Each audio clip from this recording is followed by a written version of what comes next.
Три клучни работи се важни за Македонија: обврските преземени во 2022-та, односно уставните измени, усогласеноста со заедничката надворешна и безбедносна политика на Европската унија и владењето на правото. Ова пред Националниот совет за евроинтеграција го посочи евроамбасадорот Михалис Рокас, на кој денеска се дебатираше за клучни аспекти на процесот на европската интеграција. Рокас дел од своето обраќање посвети на владењето на правото, за кој рече дека е главната област врз која се оценува напредокот на земјата кон Унијата, со укажување дека некои закони треба да се донесат со консензус.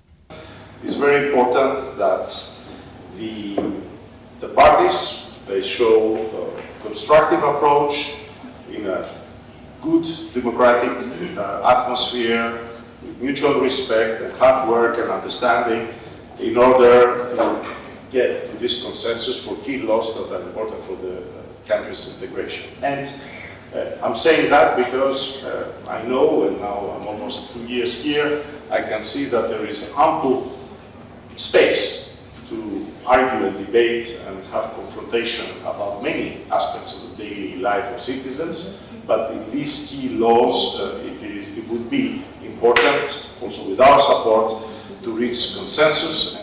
При тоа тој како клучни теми за кои е потребно консензус меѓу сите политички чинители ги посочи: изборниот законник, кривичниот законник, канцеларијата на народниот правобранител, стратегијата за борба против корупцијата, изборот на членовите на судскиот совет, уставниот суд. Рокас во делот на владењето на правото го посочи исуството, за кој рече дека му е потребно екипирање и да нема политички притисоци врз него. Власта и опозицијата, иако во дебатата беа согласни дека Европската унија е стратешка цел за Македонија, се конфронтираа кој колку и што направил или не направил таа цел да биде постигната. Председавачот со советот, лидерот на СДСМ Венко Филипче, обвини власта дека од една страна декларативно е за Европската унија, но од друга страна не го прави чекорот напред да се реализира тоа, алудирајќи на уставните измени. Се поставува прашањето дали намерното запирање на европскиот пат не е форма на државен удар.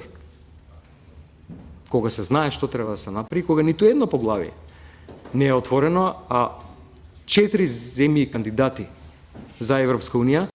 беа на заедничка во еден ден меѓувладина, посебни, се извинувам, не заеднички, но во еден ден одржани меѓувладени конференции. Тој при тоа го повтори ставот на опозицијата дека е лажно тврдењето на власта дека македонскиот идентитет и јазик се загрозени и рече дека тие се потврдени со Преспанскиот договор. Представниците на власта пак во советот настапија со контрааргумент дека не е точно дека идентитетот е заштитен, а председателот на Собраниската комисија за европски прашања Антонио Милошовски ја обвини сегашната опозиција за состојбата во која се наоѓа земјата на евроинтегративниот пат, велејќи дека таа прифатила парадокс на носење на уставни измени. Таков парадокс направи претходната влада и таква